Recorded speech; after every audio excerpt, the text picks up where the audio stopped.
За энэ simple байна. Хэвлэгдээд. За 7 хоногоос 7 хоног гарна. За хэвлийн компани болохоор Мөсийн пресс хэвлэх үйлдвэр байж байгаа. За амжилтууд төвтрийн тухай тайлбар хэсэг байна. Энэ цаг төлөлтийн төвтрийн хөтлөх харгачлалууд байж байгаа. Өмнөхөөсөө бодвол нэлийн тексттэй болсон.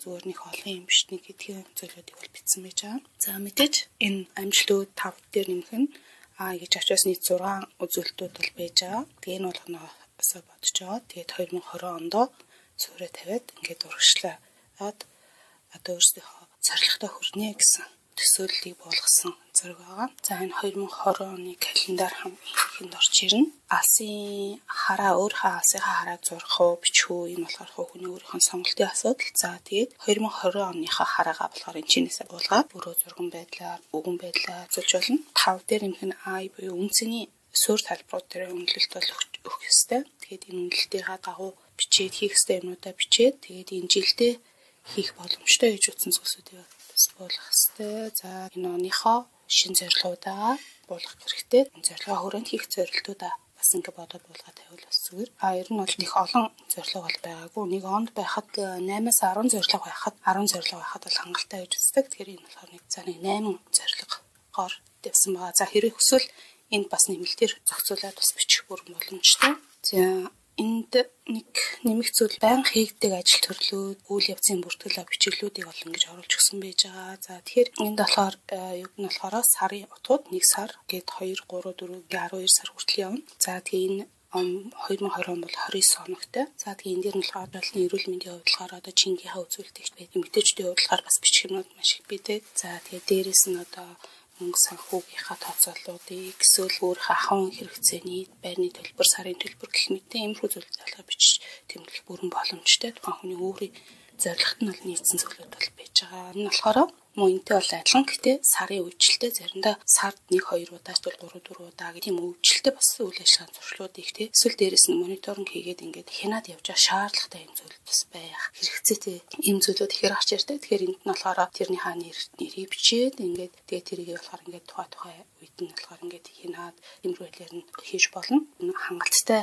өснөгтүүд бол байж байгаа, ашиглах бүрэн боломжтой. За нөөц символ хэсгүүд бол оруулсан байж байгаа. Хонжлынхаа зорилгынхаа хүрээнд хяналтын бас нэг юм хэсэг тэмдэглэл хэсгүүд бас байж байгаа бол их хэрэгтэй юм шиг санагдсан. Интернетээр ID хэрэглэх болсон. Тиймэрхүү зүйлүүдээ гэдэг ч юм уу тийм бол чухал зүйлсүүдээ энд нь болохоор тэмдэглээд лөөд ямар нэгэн санаа оноогоос буулгаад ингээд явж ивэл бас зүгээр гэд. За энэ бол бас боломжийн хэдэн хуудас бол байж байгаа.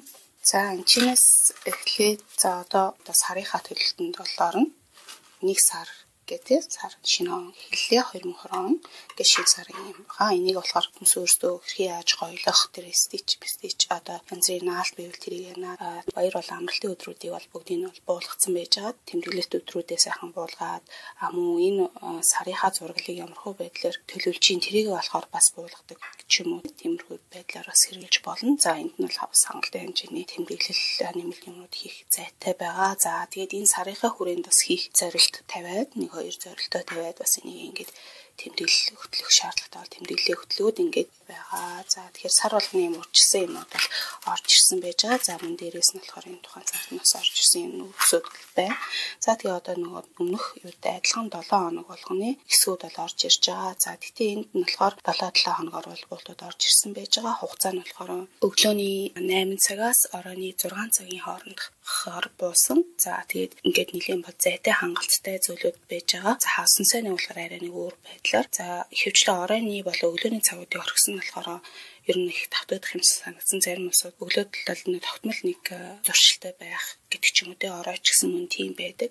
Тэгэхээр энэ болгон ерөнхийд нь аваад энд нь нас буулах байдлаар эсвэл өглөөнийхөө зуршлаа ч юм уу бас юм зуршлуудыг тавиад тэрийг ясах ингэж чиглээд ингээд хэрэгслээд энэ төр явах бүрэн боломжтой. За энд нь болохоор тийж тухайн хүн өөрийгөө мотивац хийх үг гэлгээ ашиглана уу эсвэл үг шинэ үг эднэр чийждэг бол тэрийгэ бичдэг ч юм уу те ямар нэг хэлмэрч байгаа бол тийм байдлаар ингээ ашиглах ингээ бүрэн боломжтой бас юм зайнууд бол байж байгаа. Зургаар яана уу хэрхэн яаж та энийг өөрийнхөө энэ цаг төлөвлөлтийнхаа төвтрийг хөтлөөд гоёлуулах те тэр нь болохоор таны бүрэн мэдл байхаар юм байдлаар төлөвлөгдсөн байна. За үүний хажуугаар болохоор мөн хажуу талд нь энэ дандаа энэ хийх ажлын жагсаалт буюу to-do list-д бол орж ирсэн байгаа. Дэвтрийн талаар илүү сайн судлая гэж бодох юм бол та энэ сайт руу бас орж үзээрэй. Энэ сайтн дээр болохоор 1 сарын хугацааны хөлбөрийг бол үнгүүгээр татаж авахар бол байршуулсан байж байгаа. За тэгэхээр энэ зүйл рүү ингээ ороод харахаар зурагтайгаа ингээ тайлбартайгаа бол бууцсан байж байгаа. За PDF хэлбэрээр татах боломжтойгоор болгосон.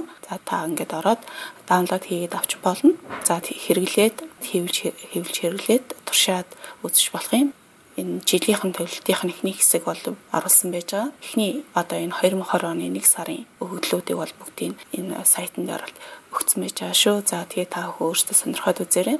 За тэгээд энэ дэвтрийн талаар бас нэг хэлэх нэг нэмэх зүйл бол 1 сарыг болохоор тусна авч үзсэн боловч одоо энэ улирлын манай монголчуудын өөрсдийн онцлог тохируулсан 2-5 сар гэдэг юм уу те хаврын улирал гэдэг улирлын бас төлөлтүүдийг бас нэмэлтээр бол ингээд шигтгэж ингэж малгайлж болж өгсөн байж байгаа. За тэгээ улирлын төлөвлөгөөн дотроо ингээд саруудынхаа зүйлүүдийг ингээ оруулахаар мөн адилхан зуны улирал болон хаврын улирлуудыг бас ингэж бас хийж өгсөн байж байгаа. За гэхдээ зуны улирал болохоор хөвчний их амралт ихтэй байдаг учраас зуны улиралд нь болохоор энэ сар болгоны 7 хоногуудын энэ листүүд оруулж өгөөгүй. Хэрэглэх хэрэгтэй тэр тайм төлөвлөгөөнийх нь хэсгүүд буюу тайм хэсгүүд өгсөн байж байгаа. За тэгээд хэрвээ танд ингээд энэ дэвтэр таалагч байгаа бол та Facebook манай Facebook хаягаар ороод хандаж ороод за тэгээд Facebook та захиалгаа өгөөрэй. Захиалгаа өгөхдөө та өөрийнхөө утсаа өгөөд тэгээ захиалгаа өгөөрэй. Тэгээ 20-ны дотор болохоор хямдралтай байж байгаа. Түүнээс цааш нь болохоор тийм үн нь бол 20-оос хойш өөрсдийн ингээ гар байдлаар зарахгүй хөвшлэн бол дэлгүүрүүдээр зарах гэдэг утгаараа ерөнхийдөө бол харьцангуй үнэтэй байх магадaltaй шүү гэдгийг бол хэдийа гэсэн юм аа. За тэгээд баярлалаа энэ хүртэл энэ дэвтэр танд бас хэрэг болоод таны эх оны ажил хэргийг чинь гүйцэтгүүлэхэд бас нэг хэрэгслэн байгаасай гэж хүсэж байна. За тэгээд баярлалаа баяртай.